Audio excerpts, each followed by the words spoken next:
July 18, 1944. The fields southeast of Caen, France. Captain James Berthier of the British 7th Armoured Division watched through his binoculars as something emerged from the tree line across the wheat field. His Sherman tank, one of several positioned along the hedgerow, had been supporting Operation Goodwood, the massive British offensive designed to break through German defences and capture the open country beyond Caen. The morning had begun with the most powerful aerial bombardment ever witnessed in Western Europe. 8,000 tons of bombs had fallen on a 15-kilometre front. Berthier and his crew had felt the ground shake from their position miles away. Surely, he thought, nothing could have survived that hell. But now, as dust settled across the Norman countryside, shapes were materialising through the haze. They were unlike anything he had seen before. Massive, angular silhouettes, their long gun barrels protruding like accusing fingers. The radio crackled. "Control, this is Baker 2. We have visual on enemy armour. They're enormous. What are we looking at?" The response came back uncertain. "Unknown. Proceed with standard engagement protocol." Berthier's gunner, Corporal Michael Thornton, a 22-year-old from Manchester, trained his sights on the lead vehicle. Range, 800 yards. He lined up his shot, centred the reticle on the glacis plate and fired.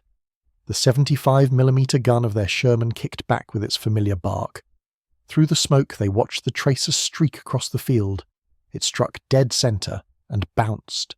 The armour-piercing round ricocheted skyward, leaving nothing but a bright scar on the grey-green paint. "Did we hit it?" Thornton asked, knowing they had.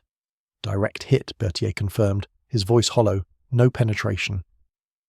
The German tank continued advancing. Its turret traversed slowly, deliberately, until the massive gun barrel pointed directly at their position. "Fire again!" Berthier shouted. Thornton fired twice more in a rapid succession. Both rounds struck true. Both deflected harmlessly. Then the German tank fired. The world exploded. The 88mm round from the Tiger II struck the Sherman to their left. Berthier watched in horror as the 30-ton tank was lifted completely off the ground by the force of the impact. It came down hard, flames already erupting from every hatch. No one got out. That was the moment British and American tank crews realised they were facing something fundamentally different from anything they had encountered before. This was the Tiger II, known to the Allies as the King Tiger, or Royal Tiger, and for the men whose job it was to stop German armour, it represented their worst nightmare made steel. The Tiger II had emerged from German design bureaus as an attempt to combine everything learned from 3 years of armoured warfare on the eastern and western fronts. While the original Tiger the Old had shocked Allied forces with its combination of thick armour and powerful gun, the Tiger II took these concepts to an extreme. Weighing nearly 70 tons, it was the heaviest tank to see mass production during the war. But weight alone didn't tell the story. What made the Tiger II so formidable was how that weight was distributed. Unlike the Tiger I, which used relatively flat armour plates, the Tiger II incorporated sloped armour throughout its design. The front hull was protected by 150mm of steel set at 50 degrees from vertical. The turret front featured 185mm. These weren't just thick plates. The sloping meant that shells had to penetrate far more steel than the nominal thickness suggested. A 150mm plate at 50 degrees offered effective protection, equivalent to nearly 240mm of vertical armour. To put this in perspective, the standard 75mm gun equipping most American Sherman tanks could penetrate, at best, 90mm of vertical armour at point-blank range. Against the Tiger II's frontal armour, it was completely useless. Even hitting the tank perfectly square at touching distance, the shells would bounce off without causing damage. For British crews in standard Shermans or Cromwell tanks, the situation was equally hopeless. For American tankers arriving in Normandy in the summer of 1944, the Tiger II was not just a tactical challenge. It was a psychological weapon that fundamentally undermined their confidence in their equipment and their ability to survive. Sergeant Harold Webber of the 2nd Armoured Division experienced this firsthand on August 8, 1944, near Mortain. His platoon of 5 Sherman tanks had been ordered to block a road junction where German counterattacks were expected. They set up in good defensive positions, hull down behind earthen berms, with clear fields of fire extending nearly a mile down the road. When the Germans came, Weber initially felt confident. He had been in combat for 2 months. He knew how to fight tanks. They waited until the enemy was at 600 yards, then opened fire simultaneously. Weber's crew scored 2 hits on the lead tank. Both rounds bounced. The tanker next to us hit it 3 times. All bounces. It was like throwing rocks at a battleship. Then that thing rotated its turret and started firing back. First shot took out Davis's tank, just gone. Exploded like a firecracker. Second shot hit McCarthy, third shot hit Williams. 3 tanks destroyed in maybe 20 seconds. That German tank never even slowed down. It drove right through our position like we weren't there. Weber's own tank was saved only because a P-47 Thunderbolt made a strafing run that forced the Tiger II crew to button up and temporarily halt. In the confusion, Weber's driver reversed into a creek bed, where they hid until the German tank passed. When intelligence officers debriefed American tank crews after early encounters, the reports were alarming. Men described shooting Tiger IIs 5, 6, even 10 times from ranges where they should have been able to penetrate, only to watch every round bounce off. Some crews reported that their armor-piercing shells were actually breaking apart on impact, fragmenting against the hardened German steel without even scratching the paint beneath. The psychological impact was devastating. Tank crews began to assume that any encounter with a Tiger II was a death sentence. Some units experienced what medical officers termed combat fatigue, refusing to advance when Tiger IIs were reported in the area. The British faced the same crisis.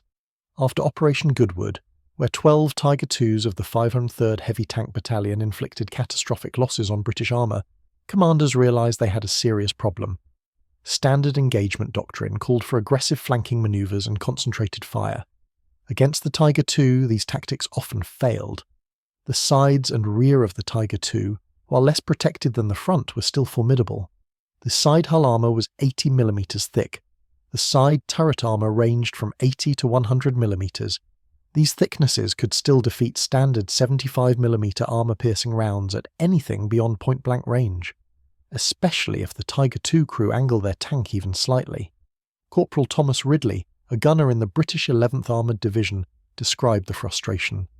We flanked one near Villa Bocage, got around to its side at maybe 200 yards. Perfect shot. I put one right into the side of the turret. The round went in, I saw the impact, but the tank didn't stop. It just turned that massive gun toward us and fired. We bailed out before it hit, but our tank was obliterated. Later, I saw photographs of that Tiger. Our shell had penetrated, but barely. It went through the armour, but didn't have enough energy left to do significant damage inside. Just left a hole and wounded one crew member. That tank fought for another 3 weeks before it ran out of fuel. The Tiger II's main armament was equally terrifying. The 88mm Kak-43L71 gun was the most powerful tank weapon fielded by any nation in 1944. With a barrel 71 calibers long, it could fire armour-piercing rounds at nearly 1,000 metres per second. At 2,000 metres, it could penetrate 132mm of armour. At that range, it could destroy any Allied tank from any angle. In practical terms, this meant the Tiger II could engage Allied tanks from distances where return fire was impossible. German crews would position their massive tanks at extreme range, often 1,500 to 2,000 metres away, and systematically destroy Allied armour that couldn't effectively fight back.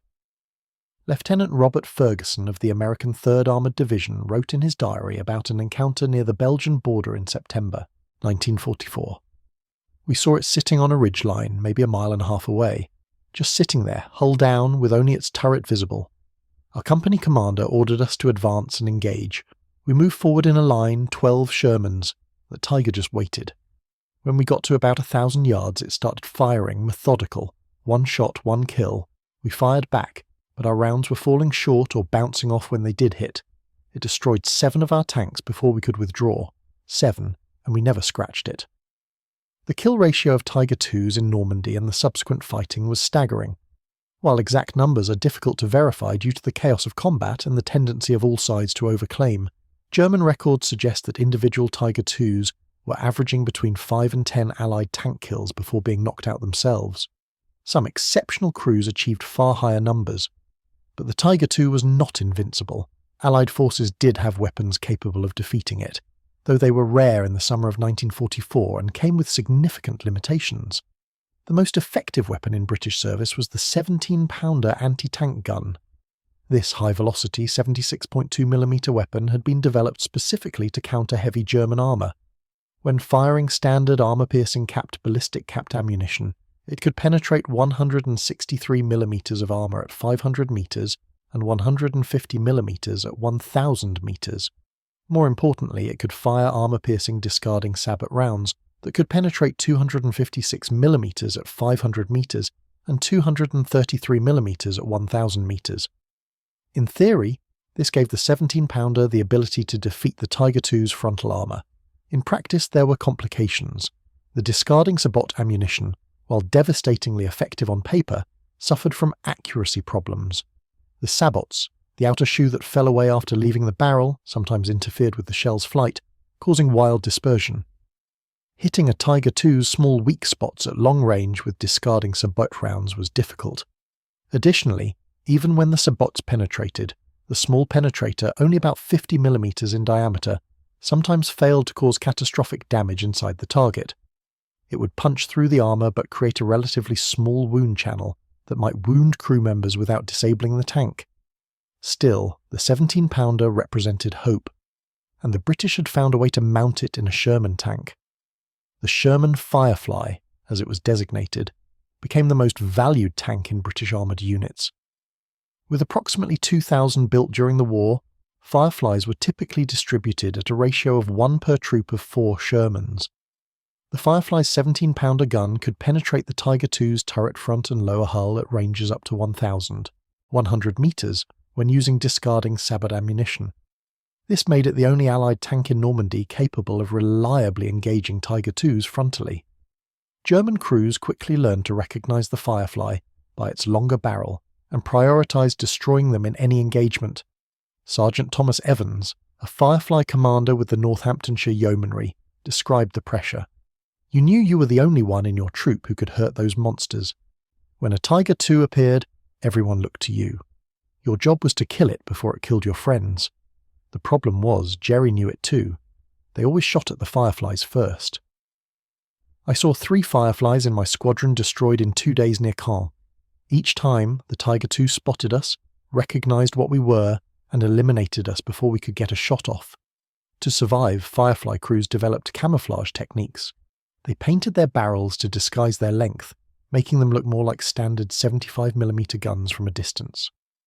They positioned themselves behind other Shermans, using them as shields while lining up shots. Some crews even welded on fake muzzle brakes to alter their silhouette. When Fireflies did get shots on Tiger II's, the results could be dramatic. On August 13, 1944, Sergeant Gordon Brown of the 2nd Fife and Forfa Yeomanry encountered 3 Tiger II's near Falaise. His after-action report described the engagement. We were moving up a sunken road when the troop ahead reported Tiger II's in the village square, approximately 800 yards. I positioned my Firefly behind a stone wall where I had a partial view of the square. The Tigers were stationary, facing away from my position, engaging targets to their front. I loaded discarding sabot and aimed at the nearest Tiger's turret rear, where the armour is thinnest. First shot struck low, hitting the engine deck. Definite penetration, smoke immediately. The Tiger tried to traverse toward me, but its turret moved slowly. Second shot, same target, turret ring area, massive internal explosion. The turret was blown completely off the hull. Crew bailed from the other 2 Tigers immediately. Brown's account was exceptional, but it illustrated what could happen when a Firefly crew got favourable conditions and executed perfectly. Yet Fireflies were scarce, and most Allied tank crews didn't have them. American armoured units, in particular, suffered from a lack of adequate tank-killing capability. The American response to heavy German armour was supposed to be the M26 Pershing heavy tank, armed with a 90mm gun capable of penetrating the Tiger II's frontal armour. But the Pershing didn't arrive in Europe until February 1945, far too late for the crews who faced Tiger II's in Normandy and the subsequent campaigns. Instead, American tankers had to rely on the 76mm gun, which began appearing on late-model Shermans in mid-1944. The 76mm M1 gun was a significant improvement over the standard 75mm. Using standard armour-piercing rounds, it could penetrate 100mm of armour at 500 metres and 90mm at 1000 meters. This was sufficient to defeat the Tiger II's side armour at close range but utterly inadequate against its frontal protection. American crews developed tactics similar to the British, using weight of numbers and manoeuvre to get flank shots, but the human cost was terrible. Staff Sergeant James Murphy of the 4th Armoured Division described the standard American tactic. 5 tanks would engage a Tiger II, 4 would distract it from different angles, firing continuously even though we knew we weren't hurting it, just trying to obscure the German gunner's vision and divide his attention. The 5th tank would try to manoeuvre around to the side or rear for a killing shot. It worked sometimes, but we usually lost at least 2 or 3 tanks in the process. You were basically volunteering to be bait, hoping your buddies could get the kill shot before the Tiger got you. The mathematics were brutal, but simple. Trading 3 Shermans for 1 Tiger II was considered an acceptable exchange ratio, because the Allies could afford it and the Germans couldn't. By August 1944, the United States was producing over 2,000 Sherman tanks per month. Germany's entire production of Tiger IIs for the entire war was 489 tanks. But this industrial arithmetic meant little to the men sitting in those Shermans, knowing they were the expendable pawns in an equation written in blood. Beyond tanks, the Allies did have other weapons that could defeat the Tiger II.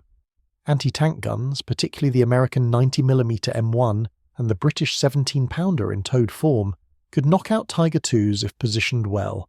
Artillery, especially heavy guns firing from indirect positions, could destroy any tank with a direct or near hit. Fighter bombers armed with rockets or heavy bombs were particularly effective. But on the ground, in close combat, when a Tiger II appeared and your weapon was a standard Sherman or Cromwell tank, the odds were desperately against you. The psychological impact of this disparity cannot be overstated. Tank warfare in World War II was already terrifying. Tanks were mobile coffins where a single hit could incinerate the entire crew in seconds. The smell inside was a mixture of oil, cordite, sweat, and fear.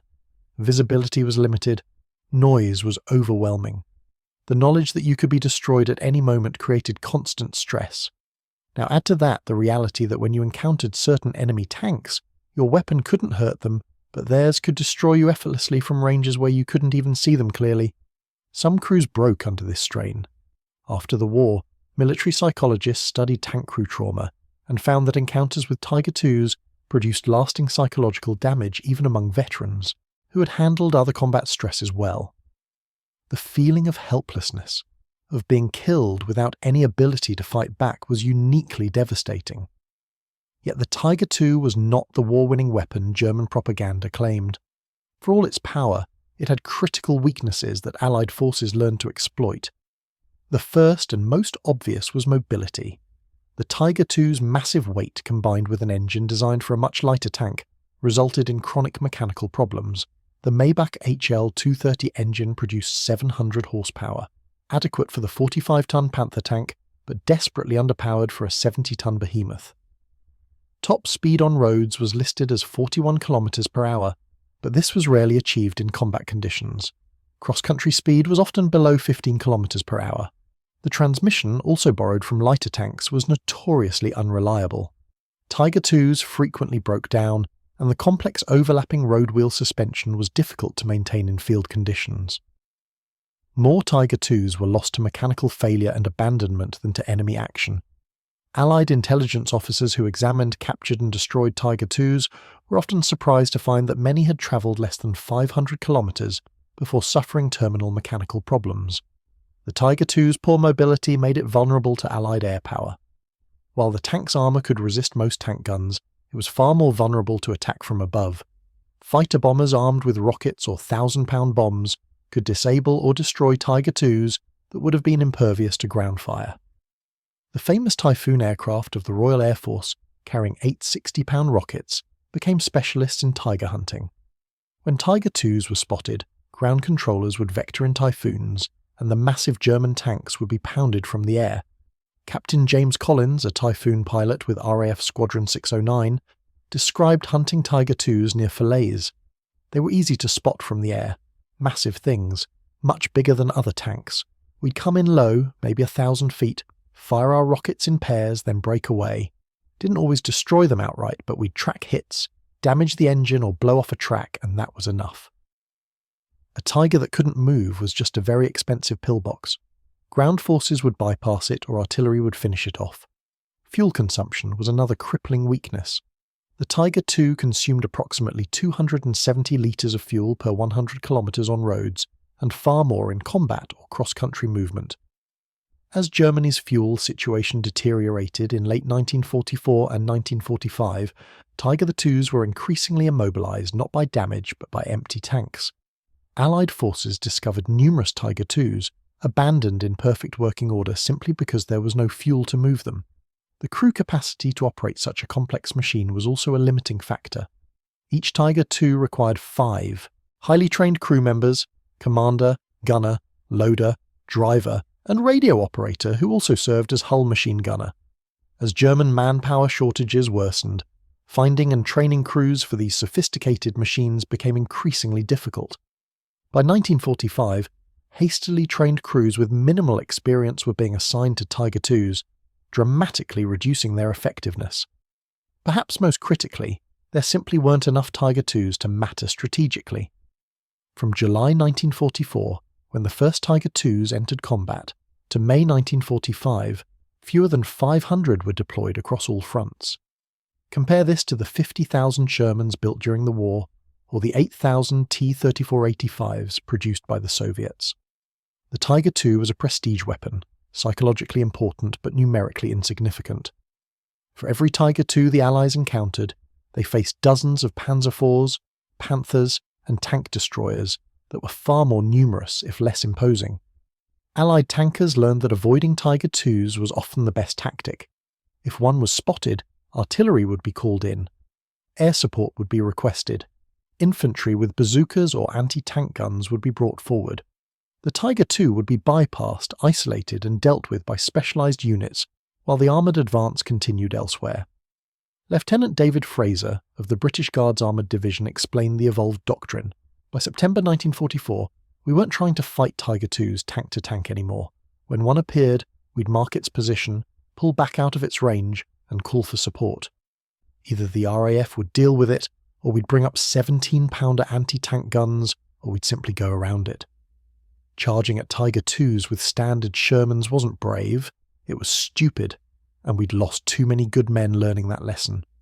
This pragmatic approach reduced Allied tank losses significantly in the later stages of the war, but it didn't erase the psychological impact of those early encounters, when crews had charged at Tiger IIs believing their Shermans could fight on equal terms, only to discover they were hopelessly outmatched. The men who survived those encounters carried the trauma for the rest of their lives. Harold Webber, the sergeant who hid in a creek bed while a Tiger II destroyed his platoon, never fully recovered. When interviewed in 1989 for a documentary, he described recurring nightmares. "I still dream about it. That thing coming down the road, invincible, unstoppable. We hit it, and nothing happened. Then it just erased my friends. Decades later, and I can still see it clearly. That feeling of complete helplessness. Your weapon doesn't work.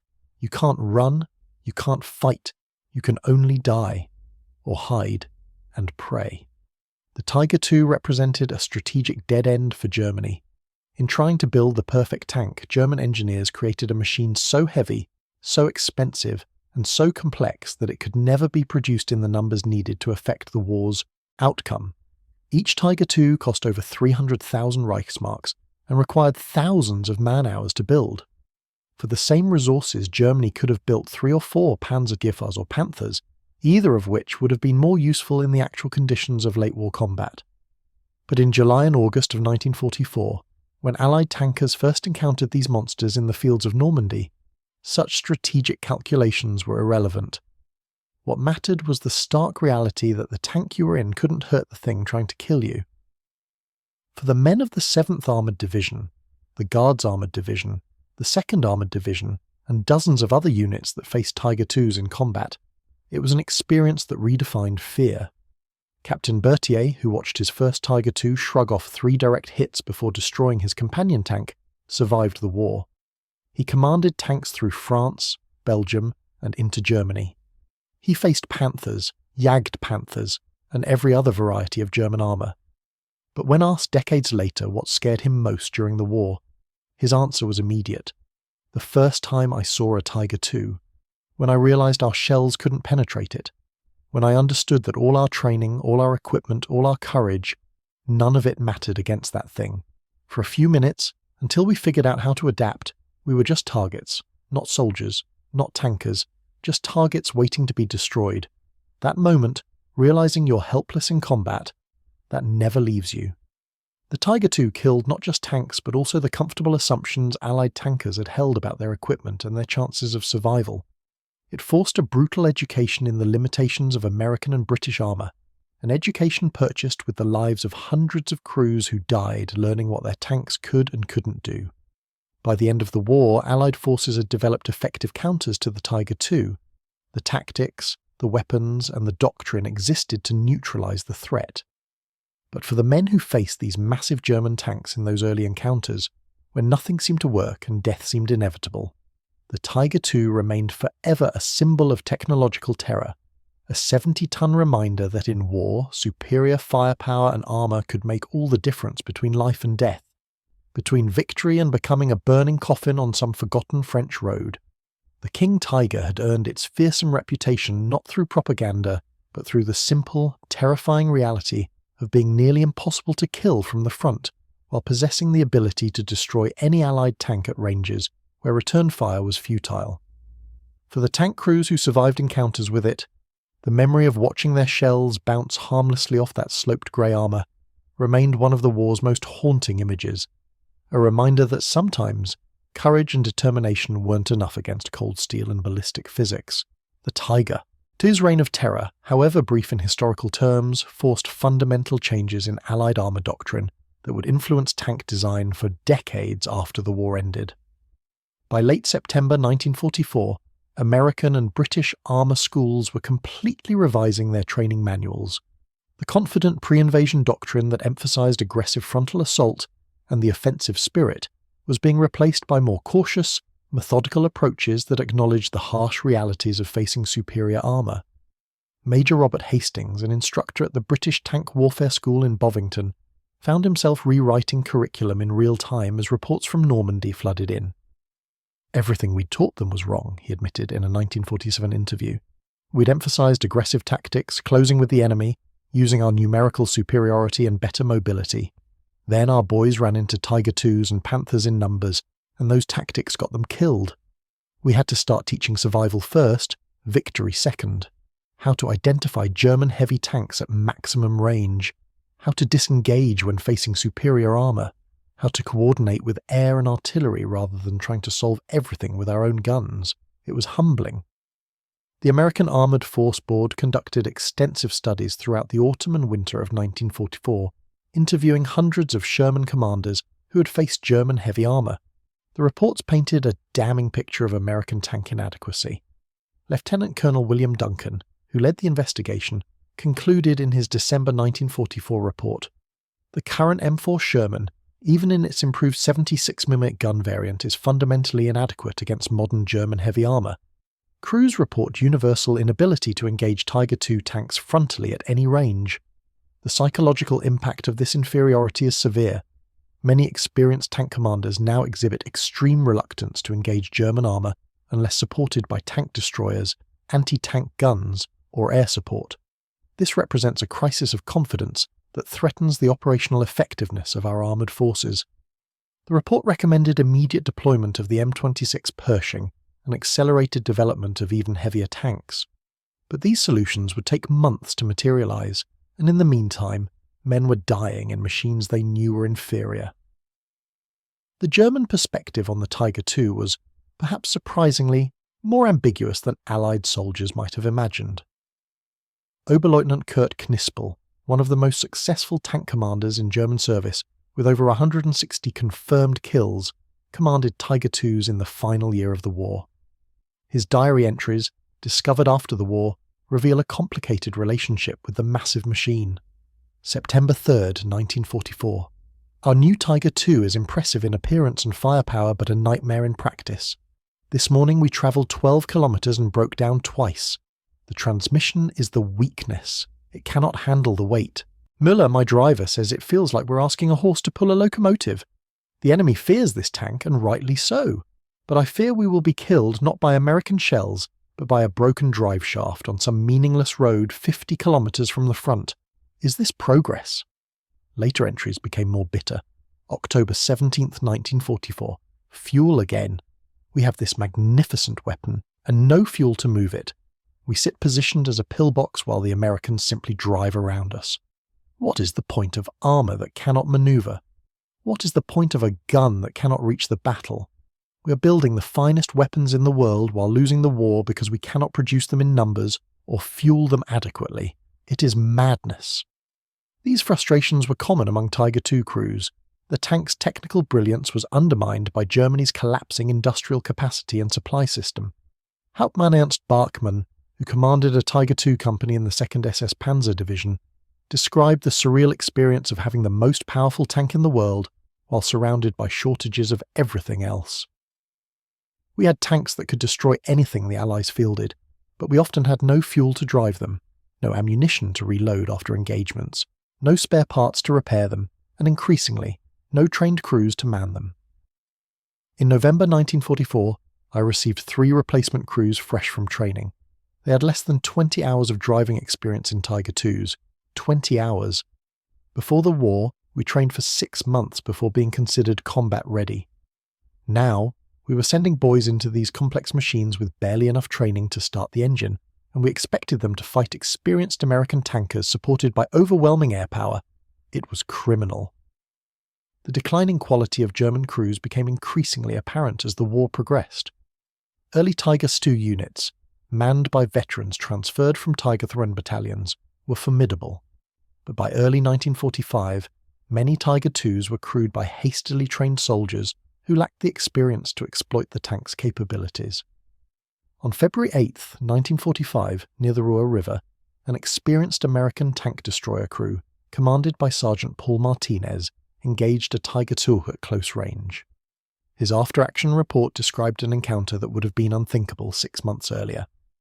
We were positioned in a sunken lane when the Tiger II came down the road toward us, maybe 150 yards away. Perfect broadside shot. I was lining up on the side hull when the damn thing stopped right in the middle of the road, completely exposed, and just sat there. The turret started traversing toward us, but slowly, like the gunner was confused. We fired first. M36 Jackson, 90mm gun, hit it right in the side, dead center. Penetration catastrophic fire.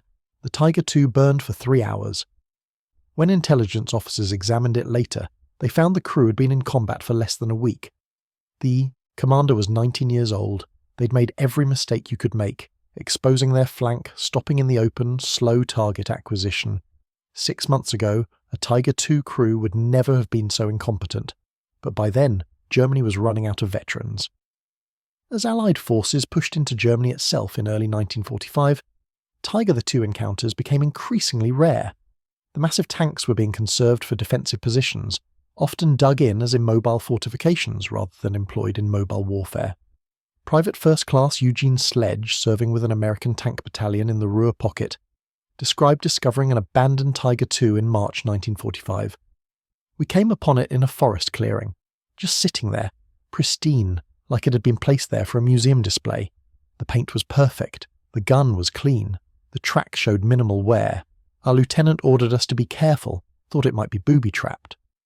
We approached cautiously, but there was no crew, no demolition charges, nothing. Just an empty Tiger II in perfect condition. Later we figured out what happened. They'd simply run out of fuel. Rather than destroy it, they'd just left it. Walked away from the most powerful tank in the world because they had no gas to drive it. That's when I knew Germany had lost not just the battle, but any chance of continuing the war. The final indignity for the Tiger II came not from enemy action, but from Germany's total collapse. As the Reich disintegrated in April and May 1945, hundreds of Tiger IIs were abandoned, destroyed by their own crews, or captured intact by Allied forces. The Americans and British were eager to examine these tanks up close, and detailed technical evaluations were conducted throughout the summer of 1945. British engineers subjected several captured Tiger IIs to live-fire testing. finally able to methodically determine exactly what weapons could penetrate which parts of the armour. The results confirmed what combat experience had already taught at terrible cost. The frontal armour was essentially immune to standard Allied tank guns at combat ranges. The British 17-pounder with discarding sabot ammunition could penetrate the turret front at ranges up to 100 metres and the lower hull at similar distances. The American 90mm gun could penetrate the turret front at 800 metres, but the glacis plate, the sloped front hull armour, remained impervious to anything short of the British 32-pounder gun or direct artillery hits. We fired 75mm, 76mm and 90mm guns at a captured Tiger II from various ranges, wrote Captain Thomas Richardson, who oversaw the British tests. At 500 metres, none of the 75mm rounds penetrated anywhere. The 76mm American gun could penetrate the side armour but not the front. The 90mm could penetrate the turret front but not the glacis. We then tested the 17-pounder with standard and sabot ammunition. The sabot rounds could defeat the frontal turret armour reliably up to 1,000 metres. However, the glacis remained impenetrable even at point-blank range with any ammunition we tested except for our experimental 32-pounder, which is not fielded in any combat vehicle. The conclusion is clear. The Tiger II's frontal armour made it essentially invulnerable to conventional anti-tank weapons. Only specialised weapons, air attack or flank shots could reliably defeat it. These tests also revealed the Tiger II's internal layout and the reasons why penetrating hits were so devastating. The fighting compartment was cramped despite the tank's size, with ammunition stored in racks along the sides and rear. A penetrating hit that reached the interior almost invariably detonated ammunition, creating catastrophic explosions that gave crews virtually no chance to escape. Captured German tankers interviewed after the war spoke of this paradox. The Tiger II's armour protected them from most enemy fire, but when that armour was finally penetrated, the results were almost always fatal. Unteroffizier Hans Schmidt, a Tiger II loader captured in March 1945, described the psychological burden. You felt safe behind that armour.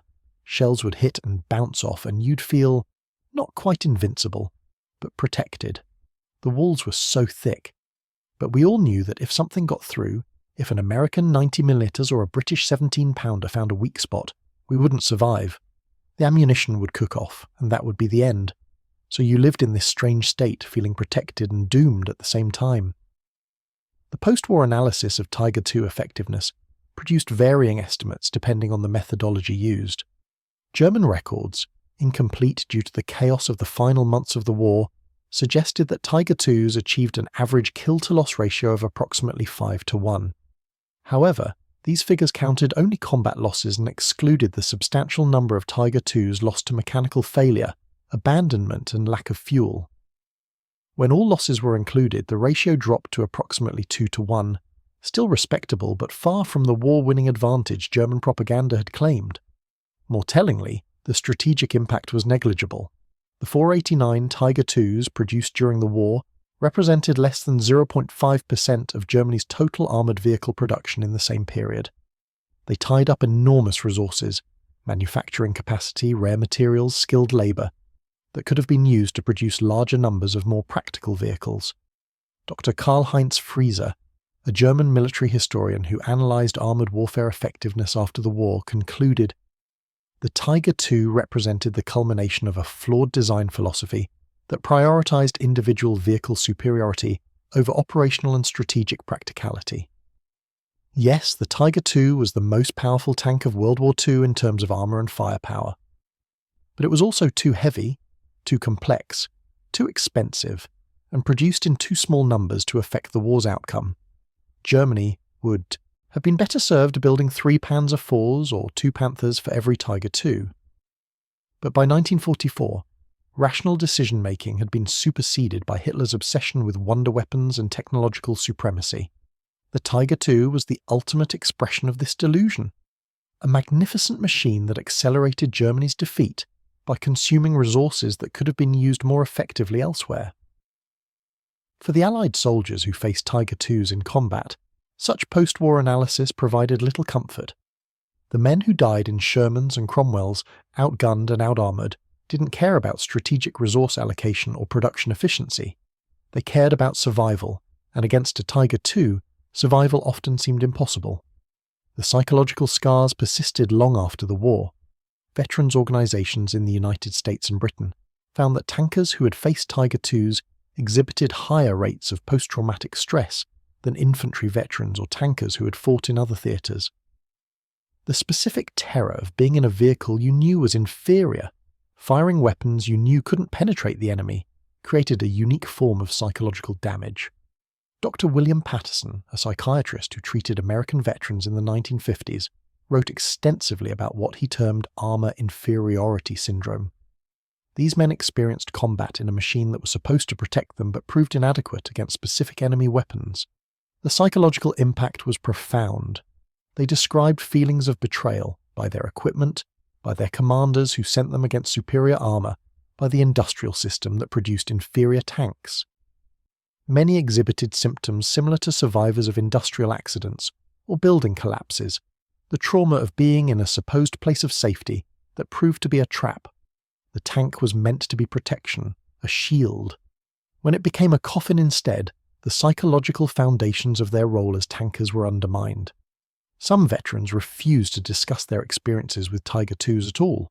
Others became obsessive, collecting every piece of information about the tanks, studying their specifications and tactical employment, trying to make sense of encounters that had seemed incomprehensible at the time. Thomas Ridley, the British gunner who had penetrated a Tiger II's side armour only to watch it continue fighting, never drove a car after the war. When asked why, he replied simply, "I spent enough time in metal boxes being shot at. I'm done with vehicles, I'll walk." The Tiger II's influence extended beyond its direct combat impact. Allied tank designers studied it extensively, and its design philosophy influenced post-war armour development. The emphasis on sloped armour, powerful guns, and heavy protection became standard in the next generation of battle tanks. The Soviet JS-3, unveiled in 1945, showed clear influence from German heavy tank design principles. The American M26 Pershing and its successor, the M46 Patton, represented American attempts to match the Tiger II's combination of protection and firepower. The British Centurion, which entered service just as the war ended, incorporated lessons learned from fighting German heavy armour. In this sense, the Tiger II won a Pyrrhic victory. It proved that heavy armour and powerful guns could dominate the battlefield tactically, even if they failed strategically. Every major tank design for the next 3 decades would follow the pattern the Tiger II established, attempting to find the optimal balance between protection, firepower, and mobility that the German tank had failed to achieve. Colonel Bruce Clark, who commanded American armour in the Ardennes and later became a leading theorist of armoured warfare, wrote in 1947, "The Tiger II taught us that the tank is ultimately a weapon system, where all characteristics must be balanced. Armour alone is not enough. Firepower alone is not enough. They must be combined with adequate mobility, reliability, ease of production, and numbers. The Germans achieved the first 2 and failed at all the rest. Our job in designing future tanks is to avoid their mistake while learning from their successes." For the individual tanker who had faced a Tiger II on some battlefield in France, or Belgium or Germany, such theoretical discussions were abstract. What remained concrete was the memory of firing at a massive grey shape and watching the tracers bounce off, of hearing the distinctive crack of an 80-mm gun, and knowing that if it was aimed at you, there was no defence, no escape, no hope, except luck. Sergeant Harold Webber, interviewed one final time before his death in 1997, was asked if he'd ever forgiven the American generals who sent him into combat in a Sherman against Tiger IIs. He was quiet for a long time before answering. "Forgive? I don't know about forgiveness. They were doing their job with the tools they had. But I'll tell you what I've never been able to accept. We knew. By August 1944, we knew the Shermans couldn't fight Tiger IIs frontally. Intelligence knew. Command knew. We knew. And they kept sending us out anyway, kept telling us to be aggressive, kept acting like determination and courage would make up for having a gun that bounced off their armour. That's what I can't forget. Not the Tiger II itself. That was just a machine, and the boys inside it were as scared as we were. But the decision to keep sending us against them in inadequate tanks, that was made by men in safe headquarters who never had to watch their friends burn because American industry and American generals decided it was cheaper to lose 3 Shermans than to design and build a tank that could fight on equal terms. That calculation, trading our lives because it was economically efficient, that's what stays with me, 50 years later, and I still wake up angry about it. Weber's bitterness was shared by many tankers who survived the war. They felt they had been sacrificed to a strategic calculus that valued production efficiency and logistical simplicity over their individual survival. The fact that this calculus was probably correct strategically, that the Allies' numerical superiority in adequate tanks was more valuable than smaller numbers of superior ones, did nothing to diminish the feeling of betrayal among the men who had paid the price. The Tiger II story, ultimately, is one of technological prowess rendered strategically irrelevant by industrial reality. Germany created the most powerful tank of World War II and watched it fail to change the war's outcome because there were too few of them. They broke down constantly, they consumed impossible amounts of fuel, and the overall strategic situation made individual tactical superiority meaningless. But for the Allied tankers who encountered these massive machines in the fields and forests of Western Europe, such historical perspective was impossible in the moment. In that moment, when your Sherman's 75mm shell bounced off for the third time, and the Tiger II's turret was traversing toward you, history and strategy didn't matter. What mattered was that you were about to die, and there was nothing you could do about it. That terror, that helplessness, that rage against being killed by a machine you couldn't hurt, that was the true legacy of the Tiger II for the men who faced it. The tank itself became a symbol, a 70-ton embodiment of everything that was wrong and unfair and terrifying about armoured combat in the final year of the European War. When the last Tiger II surrendered or was abandoned in May 1945, Allied tankers felt a collective sense of relief that was almost euphoric. The monster was finally dead. The nightmare was over. They had survived. But the memories remained, vivid and terrible, for the rest of their lives. The King Tiger had earned its crown not through strategic victory but through the simple, brutal fact that for a few months in 1944 and early 1945, it was the thing Allied tankers feared most in the world, and with good reason. The relief that Allied tankers felt at the war's end was tempered by a gnawing question that would haunt military circles for years. What if Germany had deployed the Tiger II earlier and in greater numbers? This counterfactual became the subject of intense debate in post-war military colleges and staff schools. The consensus that emerged was deeply unsettling. Brigadier General James Harmon, who commanded American armour during the Normandy breakout, testified before a Senate Military Affairs Committee in 1946. If Germany had fielded 2,000 Tiger IIs instead of 500, and if they had deployed them 6 months earlier, Operation Overlord might have failed. Our casualties in the bocage would have been unsustainable. We succeeded in Normandy not because we had better tanks, we demonstrably did not, but because German logistics collapsed, their air cover was non-existent, and they simply didn't have enough heavy armour to be everywhere at once. But it was a closer thing than the public realises.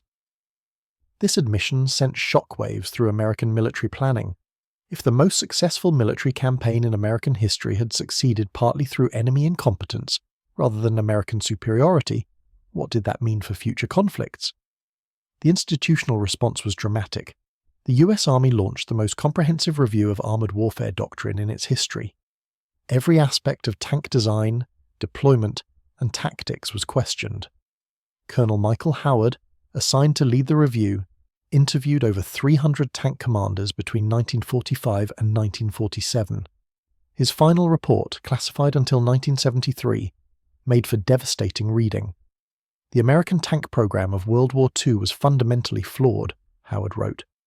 We designed the Sherman as a cavalry exploitation vehicle meant to break through and exploit gaps, while the tank destroyer force would handle enemy armour.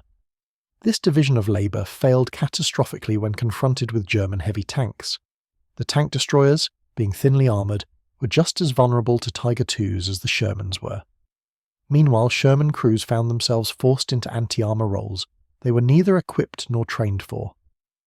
The result was unnecessary casualties and a crisis of morale that nearly broke several armoured divisions. The report recommended a complete restructuring of American armoured forces, emphasising universal lethality. Every tank should be capable of fighting any enemy tank, and the integration of multiple weapon systems within combined arms teams. But even as these reforms were implemented, the individual stories of Tiger II encounters continued to emerge, each one adding new details to the nightmare. Lieutenant Robert Chen, a Chinese-American officer who commanded a Sherman platoon in the 745th Tank Battalion, described an encounter near Aachen in October 1944 that highlighted the Tiger II's psychological impact beyond its actual combat effectiveness. We received reports of a Tiger II blocking a critical intersection. My platoon was ordered to investigate. As we approached through the ruins of a factory district, everyone was on edge. You could feel the tension. Every shadow looked like a Tiger II. Every pile of rubble could be hiding one. We were jumping at phantoms. When we finally reached the intersection, we found the Tiger II. It was completely destroyed, burned out probably by air attack days earlier. But for 20 minutes, as we approached, 5 Sherman crews were basically paralysed with fear of a tank that was already dead.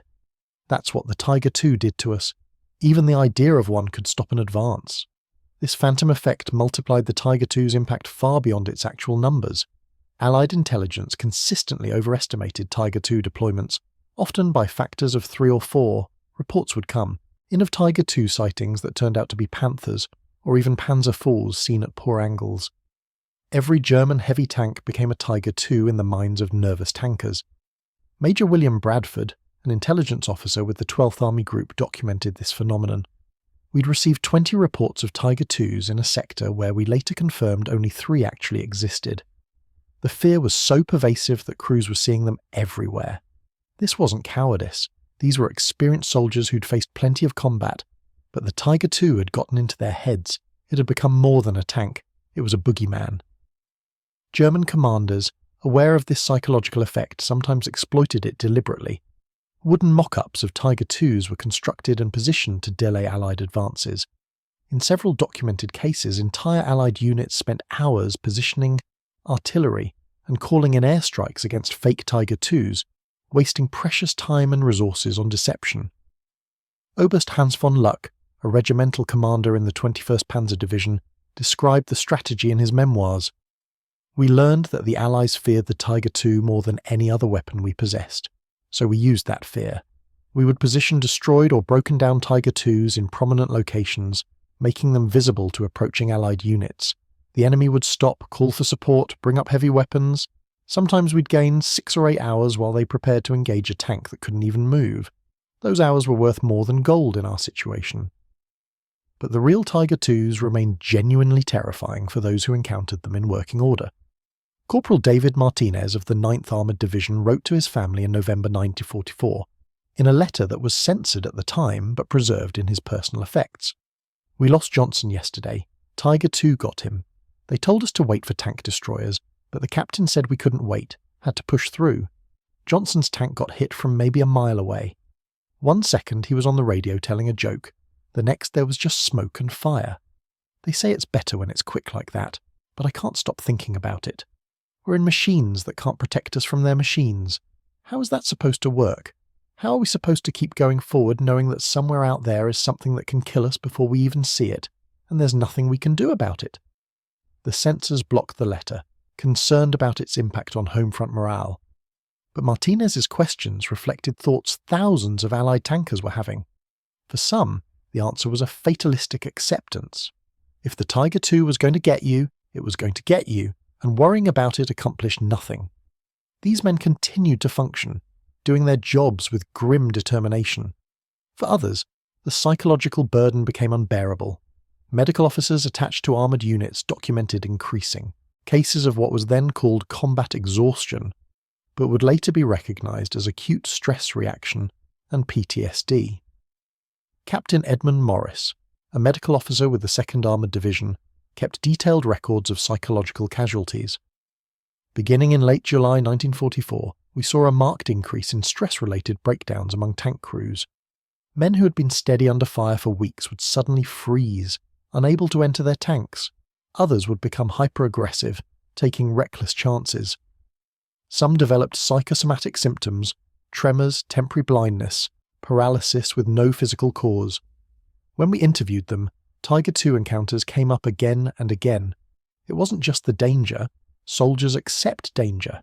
It was the helplessness, the feeling that their skill and courage meant nothing against that particular threat.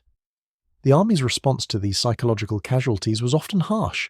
In the culture of 1944, mental health issues were poorly understood and often stigmatized. Men who broke down were sometimes accused of cowardice or malingering. Treatment was rudimentary. Remove them from the front lines for a few days, give them rest, then send them back. Some never recovered. Private First Class Anthony Romano, a Sherman driver who survived a Tiger II encounter that killed the rest of his crew, was sent to a rest facility after becoming unable to sleep or eat. Medical records show he was returned to duty after 1 week, still exhibiting symptoms of severe trauma. 3 days later, he drove his Sherman directly into a canal, drowning before anyone could reach him. The official report listed it as an accident. His squad mates were convinced it was suicide. These darker stories were suppressed during and immediately after the war. The narrative of Allied technical superiority and inevitable victory left little room for tales of psychological breakdown and suicide born from facing superior enemy weapons. But as the decades passed and veterans began speaking more openly, the true psychological cost of the Tiger II encounters emerged. Not all responses to the Tiger II trauma were negative. Some tankers channeled their fear into almost obsessive professionalism, becoming experts in anti-armor tactics and German tank recognition. Sergeant First Class Raymond Burke of the 3rd Armored Division became legendary within his battalion for his Tiger II kill count. Between August 1944 and March 1945, he personally commanded the Sherman that destroyed 7 Tiger IIs, a remarkable achievement given the technical limitations of his vehicle. His method was studied by military analysts after the war. Burke never engaged Tiger IIs frontally if he could avoid it. He used terrain ruthlessly, positioning his Sherman in locations where the Tiger II's size and weight became disadvantages. He coordinated obsessively with infantry, artillery, and air support. Most importantly, he was patient, willing to wait hours for the perfect shot rather than rushing into engagement. The Tiger II was better than my Sherman in almost every way, Burke explained in a 1948 training film, but it had weaknesses. It was slow, it was visible from the air, it couldn't traverse quickly, it needed firm ground to support its weight. If you knew those weaknesses and used them, you had a chance. Not a great chance, but a chance. That was enough. Burke's 7 kills came at a cost. His unit lost 18 Shermans achieving those kills. He went through 4 tanks himself, being knocked out 3 times by Tiger IIs that he eventually destroyed in subsequent engagements. 2 of his gunners were killed, 3 loaders wounded.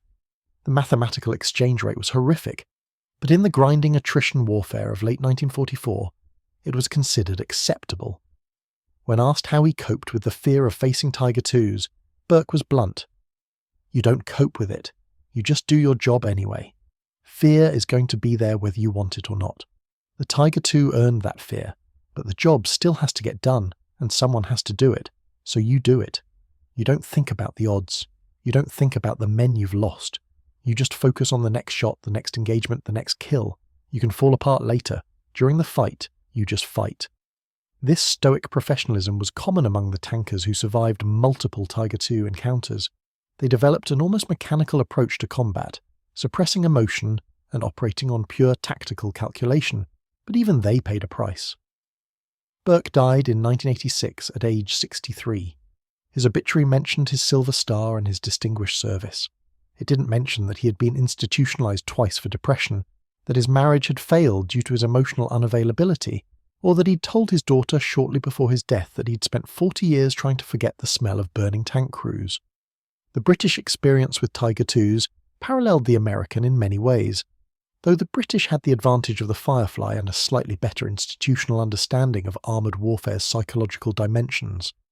British Army psychiatrists had been studying combat stress since World War I, and they recognised the unique strain of armoured combat earlier than their American counterparts. Major Charles Wilson, a psychiatrist attached to the 7th Armoured Division, wrote extensively about Tiger II trauma. The tank crew exists in a peculiar psychological space. They are simultaneously protected and vulnerable, powerful and helpless. The tank is their shield, their weapon, and their home. When they encounter an enemy tank that renders their own ineffective, it creates a cognitive dissonance that can be profoundly damaging. It's not unlike what aircrew experience when they encounter superior enemy aircraft, but worse, because the tank crew cannot evade through superior speed or maneuverability. They must either close to lethal range or retreat, both, options carrying enormous psychological cost. Wilson recommended rotating tank crews out of frontline service after Tiger II encounters, giving them time to process the trauma before returning them to combat. This advice was rarely followed. The demand for experienced crews was too great, and the war's pace too relentless. The Firefly crews, theoretically better positioned to face Tiger IIs, experienced their own unique pressures. Being the only tank in their troop capable of killing German heavy armour placed enormous responsibility on their shoulders.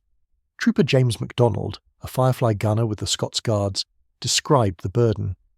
Every time we encountered German armour, all eyes were on us. Our mates in the regular Shermans were depending on us to kill it before it killed them.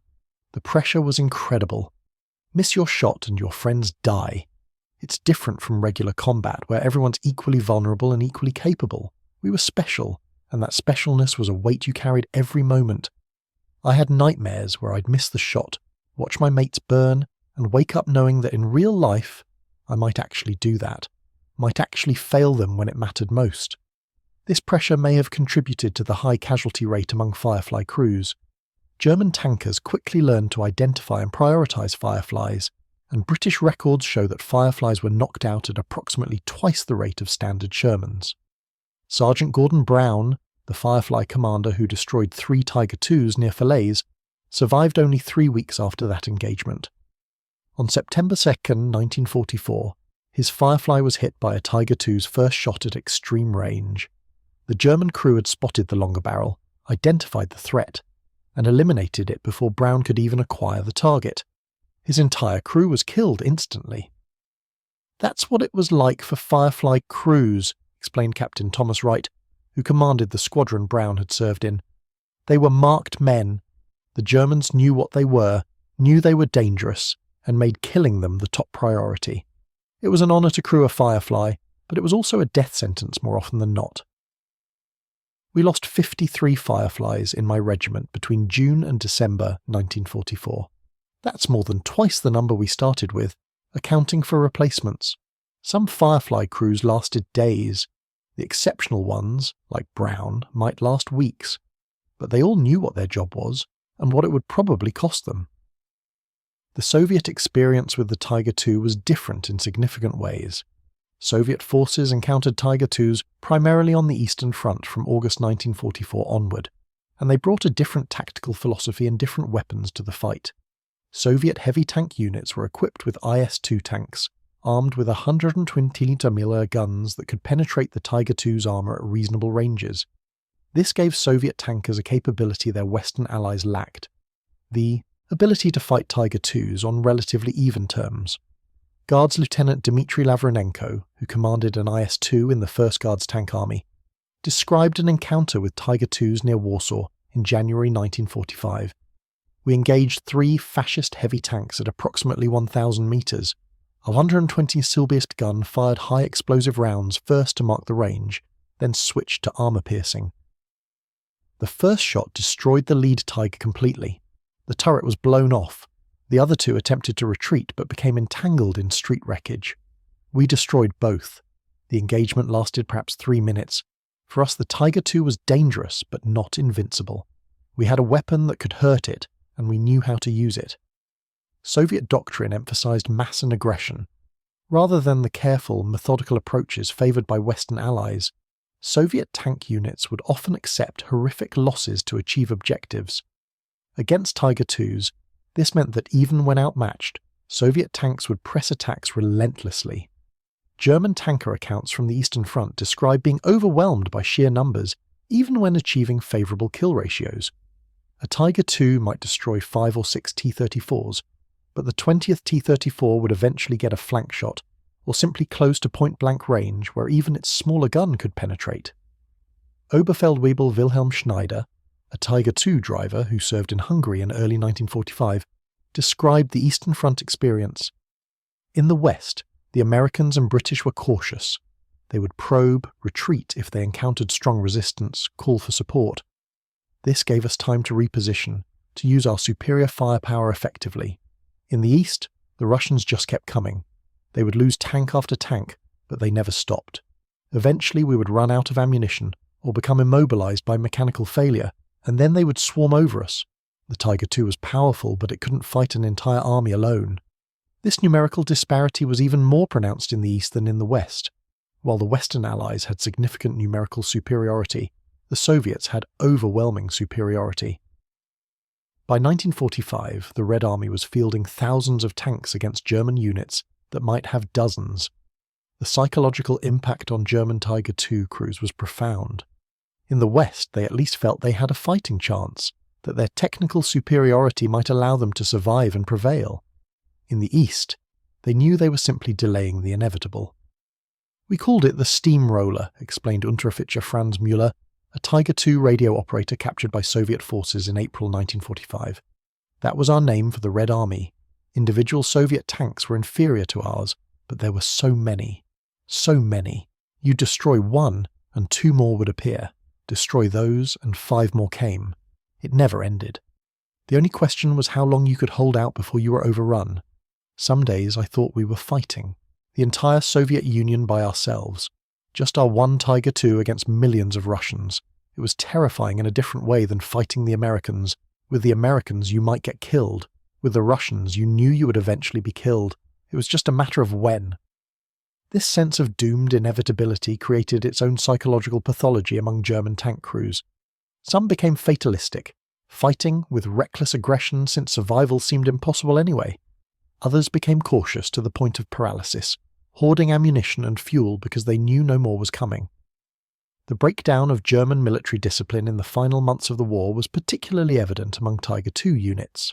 These elite formations, which had prided themselves on their professionalism and cohesion, began to fracture as the strategic situation became hopeless. Hauptmann Ernst Bachmann's diary entries from March 1945 document the collapse. March 12th. 3 of my crews have deserted, just abandoned their tanks and disappeared. I cannot entirely blame them. We have no fuel, minimal ammunition, and the front has collapsed to the point where we don't even know where friendly units are. The Hitler Youth lieutenant they sent us as a replacement officer is insane, talking about miracle weapons and final victory while Soviet tanks are 10 kilometers away. What is the point of remaining with a unit that exists only on paper?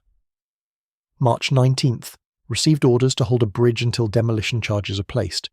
We have fuel for perhaps 20 kilometers of travel, ammunition for 1 engagement. The Soviets have hundreds of tanks. This is not a military operation. It is a suicide mission dressed up with operational language. I have told my crews that if they wish to surrender, I will not stop them. Some have taken the offer. I cannot say they are wrong. Bachmann survived the war by surrendering his remaining Tiger IIs to American forces in early May 1945. Many of his peers did not. German military records, fragmentary as they are for the final months, suggest that approximately 60% of Tiger II crew members were killed or captured in the last 3 months of the war. The final Tiger II engagements took place in the ruins of Berlin itself, where a handful of these massive tanks fought in urban conditions they were never designed for. Lieutenant Klaus Weber commanded one of the last operational Tiger IIs in Berlin, a tank from the 503rd Heavy Tank Battalion that had somehow survived intact despite Germany's total collapse. His account, given during Soviet interrogation and preserved in Russian archives, describes the surreal experience of fighting a modern armoured battle in a dying city. We positioned our Tiger II to block Unter den Linden, one of the main boulevards leading to the government quarter. Soviet tanks were approaching from the east in large numbers. For perhaps 3 hours we held them. We destroyed, I don't know how many, 20, 30. They kept coming, and we kept shooting. The gun became so hot we could barely touch it. The loader was weeping from exhaustion. But we kept fighting because there was nothing else to do. There was nowhere to retreat to, no higher command to report to, no strategic purpose. We were just fighting because we were soldiers, and that was our function. Eventually, Soviet infantry infiltrated buildings on either side of our position. They dropped explosives on us from above. The Tiger II could withstand tank guns, but not satchel charges dropped directly onto the thin top armour. The engine caught fire. We abandoned the tank and surrendered. As we were marched away, I looked back at our Tiger II, This magnificent machine burning in the rubble of Berlin. It seemed like a metaphor for everything. All that power, all that technology, all that effort, and for what? We had lost anyway. Weber's Tiger II was one of the last to be destroyed by enemy action. Most of the remaining Tiger IIs were blown up by their own crews to prevent capture, or simply abandoned when fuel ran out. When Soviet and Western Allied forces completed their conquest of Germany in May 1945, they found dozens of intact or repairable Tiger IIs scattered across the country. These tanks were shipped to Britain, the United States, and the Soviet Union for detailed study. The American evaluation program was particularly comprehensive. The Army's Ordnance Department spent 2 years examining captured Tiger IIs, testing their components, conducting live-fire evaluations, and interviewing captured crew members. The final report, completed in 1947, was remarkably thorough. The Tiger II represents the apex of German armoured design philosophy, which prioritised firepower and protection above all other considerations. In these areas, it was unmatched by any contemporary tank. However, this superiority came at catastrophic cost in terms of mobility, reliability, production complexity, and strategic utility. The Tiger II required over 300,000 man-hours to produce, compared to 10,000 for a Sherman. It consumed approximately 3 times as much fuel per kilometre. Its transmission failed on average every 150 kilometres. It was unsuitable for any bridge with less than 60-ton capacity. In short, while it was superior in direct combat, it was inferior as a weapon system when all factors were considered. The report's conclusion was damning. The United States should not attempt to emulate the Tiger II. Instead, future American tanks should prioritise reliability, ease of production, and balanced capabilities. A tank that can be produced in large numbers and maintained in field conditions is superior to a theoretical superweapon that cannot be kept operational. This philosophy would guide American tank development through the early Cold War, though the lessons would periodically need to be relearned as each generation of officers was tempted by the siren song of technical superiority over practical effectiveness.